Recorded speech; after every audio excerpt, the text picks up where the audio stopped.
Bir ajoyib hikoya aytib beraman bo'lgan. Muhammad al-Munjid zamonaviy olimlardan hikoya qiladi.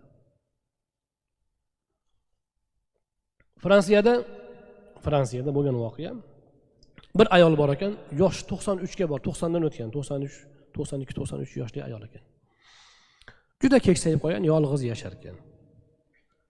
Bir o'g'li bor ekan, u o'sha ularning o'zlarining odatlariga ko'ra onasini tashlab ketgan ekan. Onasiga beparvo, biz til bilan aytganda onasiga oq bo'lgan bola ekan. Hali kampirning bir qo'shnisi bor ekan, musulmon yigit. Har kuni baland qavatdan qo'lida yetalab olib tushib yo'llab qo'yar ekan, mashinasiga olib borib qo'yar ekan. Yana ko'rib qolsa, kelayotganini chiqib darrov qo'lidan tutib uyga olib chiqib qo'yar ekan. Bir kuni kampir so'rabdiki, "Sen o'zi kimsan?" debdi. "Qo'shningizman." "Birortasi menga seni xizmat qilganim uchun senga haq beradimi? Nega menga sen bunaqa xizmat qilyapsan?"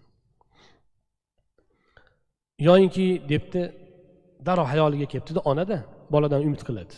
Ana bevafo o'g'lim bitamtasiga pul berib, shu onamga qarab tur deb ijara haqini bergan bo'lsa, o'shanga bu menga xizmat qilyaptimikin degan hayolda, "Yo ana bu o'g'lim seni yollaganmi?" debdi. Amerikada shunaqa shirkatlar bor ekan. Fozil Qoraka rahmatli aytib bergandilar. Shunaqa shirkatlar bor ekanki, ota-onadan xabar olib turar ekan. O'g'il xabar olishga vaqti yo'q, toqati ham yo'q. Haliga firmaga pul o'tkazib qo'yadi.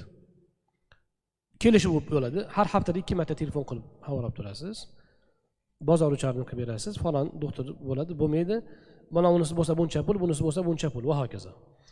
Orada shu telefon qilib qo'yisham bor. 2 marta telefon qilib xabar olib turasiz. O'zi telefon qilmaydi.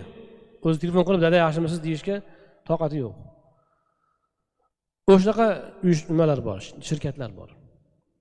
Ana o'shaqa shirkat orqali yollaganmikin seni deydi. Yigit aytdiki, "Yo'q."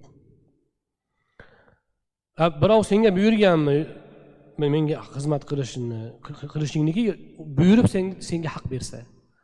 Deydi, "Ha, shundoq menga buyurgan va menga haq va'da qilgan." deydi. Manzilga yetib qoldi, gap qolib ketdi. Xizmat yana davom etyapti. Yana bir kuni hali kampir yana so'rab qoldi. "Menga qara, sen tunov kuni menga tayinlagan, buyurdi menga senga xizmat qilishimni va menga ajr beradi deding-a? Ha shundoq. Kim u? Kim?" dedi, so'rab qoldi. Musulmon yigit aytdiki, "Alloh" dedi. Kim? Alloh. Alloh menga mana shunday nochorlarga rahim qilishni, ularga yordam qilishni buyurgan va bunga ajr va'da qilgan. To'xta. Menga Alloh haqida gapir dedi. Haligi yigit Alloh subhanahu va taolo haqida gapirib ketdi va payg'ambar alayhisolatu vassalomni, islomni tanishtira ketdi. Ali kampir aytdiki, "Sen aytayotgan din, agar sen aytgandek bo'lsa, men musulmon bo'laman" dedi. "Qayerga borishimiz kerak? Ket, yur." Fransiyadagi islom markaziga borishdi. Islom markaziga borib, o'sha joyda musulmon bo'ldi. Asr namozidan keyin imomni topishdi. Musulmon bo'lib, iymon keltirib uyga qaytdi. Uyga qaytib keldi-yu, yuragi sanchib og'irlashib qoldi va o'sha kuni vafot etdi. Vafot etgandan keyin o'g'li yetib keldi. Keyin o'g'liga, "Bu onang musulmon bo'ldi. Endi biz musulmonlar qabristoniga qo'yamiz buni" desa, "Bo'lmasam onamni pulini to'lab qo'yinglar" debdi. Desa, musulmon jamiyatlar, u yerda juda inoq musulmon jamiyatlar bor. Darrov pul to'plashib, haligi pulni berib, haligi ayolni musulmonlar qabristoniga dafn qilishdi. Rasul akram alayhissalatu vassalom vaqtlarida xuddi shunga o'xshash holat bo'lgan. Bir kishi, "Ya Rasululloh, hozir musulmon bo'lib, siz bilan birga mana shu jangda ishtirok etsam, men jannatga kiramanmi?" deganda, "Ha" deganlar. Ya'ni o'sha holatda-da. Va u odam mana o'sha jangda halok bo'lgan. Rasul akram alayhissalom aytdilarki, "Bitta ham ibodat qilmasdan jannatni topib ketdi" dedilar. inson oxir nima bo'lishini bilmaydi. Haligi kampir musulmon bo'lib iymon bilan ketdi va Allohga cheksiz muhabbatga to'lgan qalb bilan ketdi.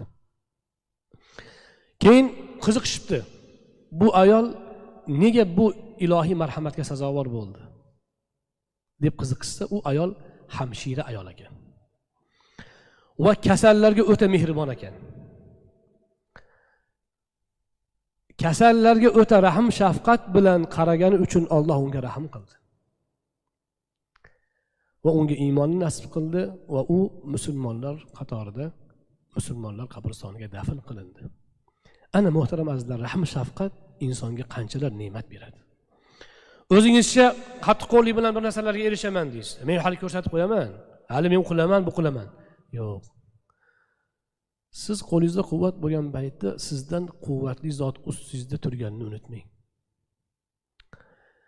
Shafqat qiling. Shafqatli zot sizga shafqat qilishini kuting. Agar Alloh adolatiga olsa, hech kim omon qolmaydi. Kim toza? Hammamizning gunohimiz bor, kamchiligimiz bor. Bandalarga shafqat qilish kerak.